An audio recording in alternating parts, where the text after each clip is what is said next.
Over the last 20 years, TAFM has been at the forefront, bringing the entire Tibetan American community together, achieving its mission of preserving and promoting the rich Tibetan tradition and transmitting it to our new generation. And I truly feel that TAFM has been able to achieve its mission and goal to a large extent with the help of the entire community as well as its ardent supporters.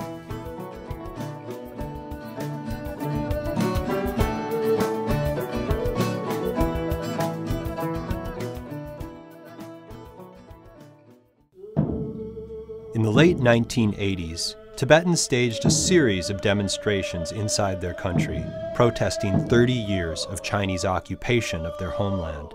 The Chinese government reacted with brutal suppression, much as they had on their own people in Tiananmen Square. The US and other world governments publicly condemned the abuses of the Chinese regime, and in 1989 welcomed news that the Dalai Lama had been awarded the Nobel Peace Prize for his efforts to find a peaceful solution to the issue of Tibet. In a show of solidarity, the US Congress passed a bill allowing 1,000 Tibetans to enter the US. The conditions were that they would need pre-arranged living accommodations and employment in order to be eligible for the program. In Minneapolis, a young Tibetan immigrant and his American wife began to lay the groundwork for accommodating what would become 160 resettled Tibetans in Minnesota. Enlisting countless volunteers and the help of host families, employers, doctors, teachers, and lawyers, Thupten and Tara Dadak established the Tibetan American Foundation. We didn't call it Tibetan Organization or Tibetan Culture Center or Friends of Tibet. We called it Tibetan American Foundation because it was our old generations where we say, wherever you drink the water, you have to respect, you have to be part of that. So Tibetan American Foundation was American and the Tibetan can able to preserve Tibetan culture together. When 160 Tibetan come, that doesn't come everybody one time. They come as a group. Some group are 3, some group are 17, some group are 15, 20. Whenever the groups arrive, after a week later, we have potluck party. And that's always holds at the First Unitarian Church. At the time, everyone is staying with the host families, so a lot of Americans also come to the potluck party, and then we talk about what are we going to do next step.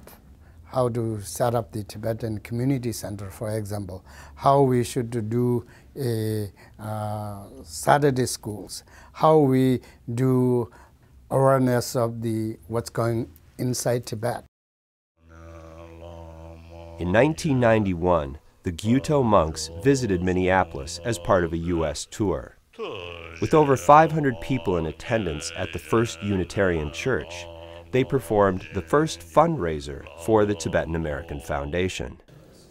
During their stay in Minneapolis, the monks constructed a traditional sand mandala at the Minneapolis Institute of Arts.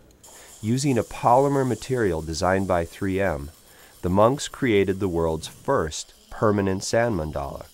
It remains part of the Asian display at the museum. We got involved with the program because Mark saw an article that Thupten had put in the Minneapolis paper about wanting 300 sponsors to help part of 1,000 Tibetans that were coming to America on visas granted by the government. We were told only his name and his age, which was 26, and that we were going to be having somebody who spoke English right away because they were trying to have English speakers come first to help the project take off at a helpful level for everybody coming after that, because some did not speak much English. I remember I think it was the Dalai Lama's birthday, because it was warm, it was probably July, and it was a large gathering at the Dadaks. We were making momos together, and it was very fun to watch the preparation and learn how to make this dish that was very much part of their culture, and also watch Annie La, who was a nun, was helping with the momos and the prayer piece to thank the animals who were going to nourish us, and that was lovely and a thing that I still think about. Before coming to United States, when we were giving the orientation at Dharamsala, we had audience with His Holiness the Dalai Lama, and His Holiness the Dalai Lama told us at that time that now you are all going as a Tibetan refugee under the resettlement program to America, but in fact every one of you is an ambassador of Tibetan people. And so he gave us that kind of trust and that kind of responsibility. According to the program, we were first to stay 3 months at the sponsor's house, then stand on our own, and then another 2 to 3 years of time we had to save enough money to bring in our family. So I had to do my not only to survive myself, but also to have some savings for my family reunification.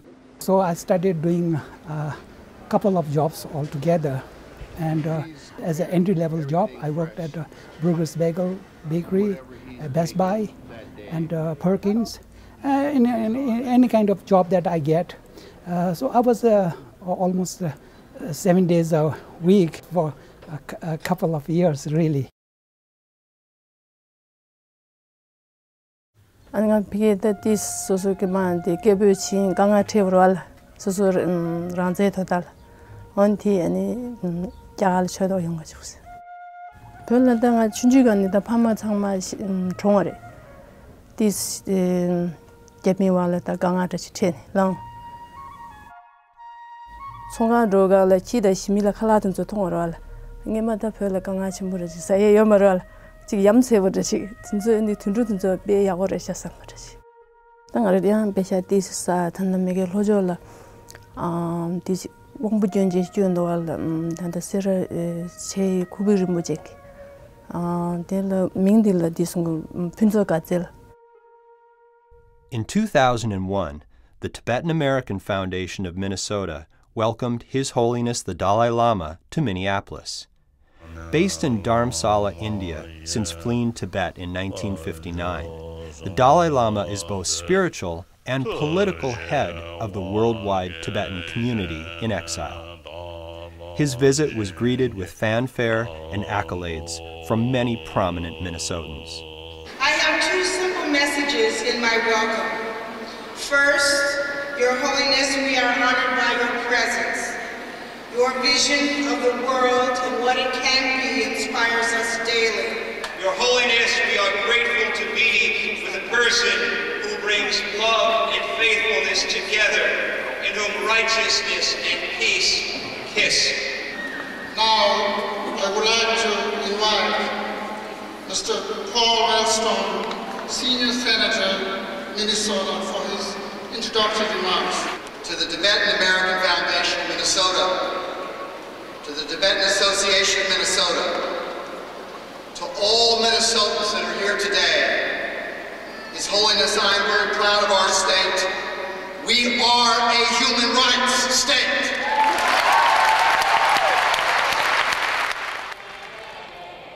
For the Tibetans, the highlight of the visit was a community meeting they hosted for their leader. The Dalai Lama used the occasion to speak frankly to his people about the grave state of affairs in Tibet.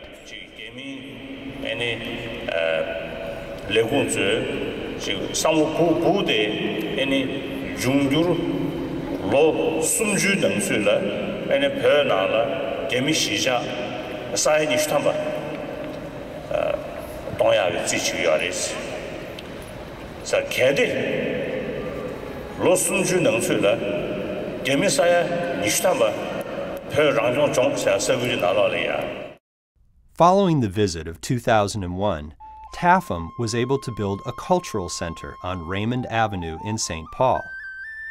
While small for the needs of this growing community, it has been lovingly maintained and remains the center of gravity for the community, as well as a platform for countless events throughout the year. Every event organized by TAFM is led by the board members with the help of part-time staff, volunteers, and there are other people that we designate as area coordinators, as well as actually it's the result of the input of the entire Tibetan American community in Minnesota. We enjoy very strong support from our people. One of TAFM's essential roles is to facilitate the transfer of annual dues, which are paid by each Tibetan adult to help sustain the Tibetan government in exile in Dharamsala, India. Payment of dues are noted in each individual's Green Book. Once every 5 years, the worldwide Tibetan community holds elections. Naturally, in Minnesota, these are held at the Cultural Center. After verifying their Green Book status, voters are invited to help select 2 parliamentary representatives from North America, as well as a prime minister. One of the Tibetan American Foundation subcommittees is youth development. Every year, high school graduates are recognized at a special event, and there is a weekly program called Lamtan, during which time college-bound youth mentor high school students. TAFM organizes both local and regional tournaments for youth basketball and soccer. The Midwest Meet is held every July during His Holiness the Dalai Lama's birthday. It draws teams from Chicago, Illinois, Madison, Wisconsin, and even Canada. Located in North Minneapolis, the Gyuto Wheel of Dharma Monastery is home to several Tibetan monks who devote themselves to sustaining the tradition of Tibetan Buddhism. These values of compassion and mindfulness are emphasized at periodic Dharma teachings hosted by the Tibetan American Foundation at the Cultural Center.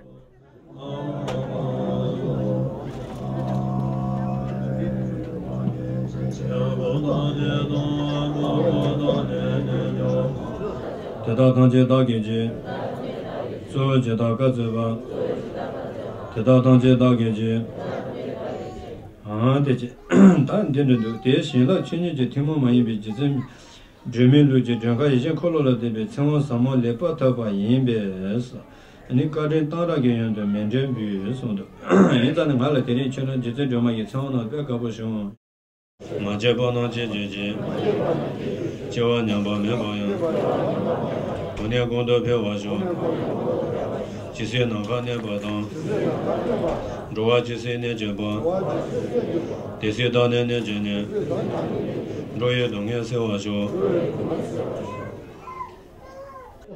The evening concludes with every person present expressing their personal appreciation for the teaching and, in turn, receiving a blessing from the senior monk, Labsang Tenzin Rinpoche.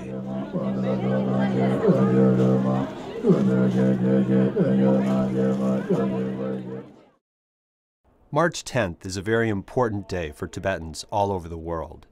This was the day when Tibetans in Tibet rose spontaneously against the Chinese regime on March 10th, 1959.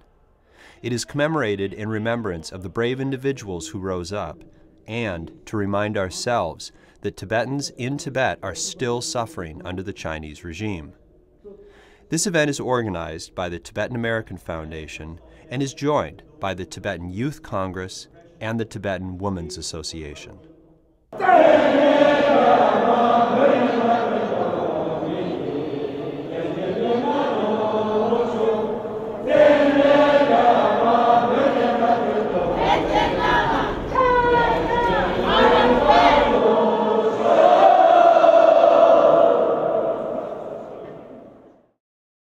My name is Wangil Rizikura and I'm the program coordinator. This program is called Tibetan Culture School, and this is a program of Tibetan American Foundation of Minnesota. This came into being in 1997, and since then we have been having this program. The purpose of this program is to help Tibetan children become fluent in their mother tongue. Also, they should become literate in Tibetan language. In addition to these two, we also want them to be very familiar and knowledgeable about Tibetan culture. More importantly, they are very interested in Tibetan performing arts and other important aspects of the Tibetan history.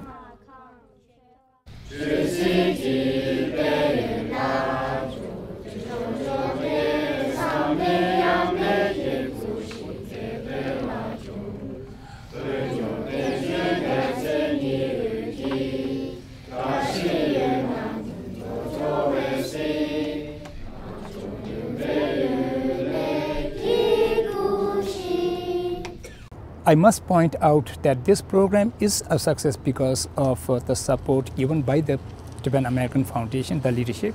And secondly, it is the parents. It is the parents who are taking a huge initiative. It is the parents who are bringing these children to this program. If they do not bring these children to this program, even if program is good, it will not be very effective. And so we are really very grateful to the parents. Currently, there are about 140 students in the program, and there are no longer enough classrooms to accommodate them all.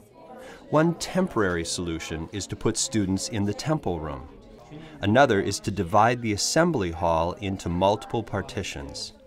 This is less than ideal since most classes focus on recitation, chanting, and singing.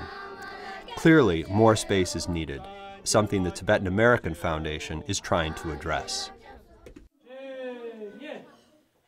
The lower level of the Cultural Center is home to TAFM's youth dance program. It is led by Tibetan Institute of Performing Arts alumni, Tenzin Ngawang. When you perform on a stage, you want to really show how if you're talking about one specific region that has a different way of wearing the costumes, and it was quite expensive for us. So we keep on doing fundraise, getting donations, and then order a little sum of costumes. And then we keep on dancing and then keep on fundraising. So this is how we are trying to build. And therefore now, we don't have all the costumes, but we have those 3 different provinces. If I'm explaining the lyrics or even teaching them a song, all the values of our Tibet comes like to become honest, to become confident, to become kind, and teach them about how to be a really good person and how to be a really good caring person to your parents. So those are the values, and I find really very important. That's bringing us all together.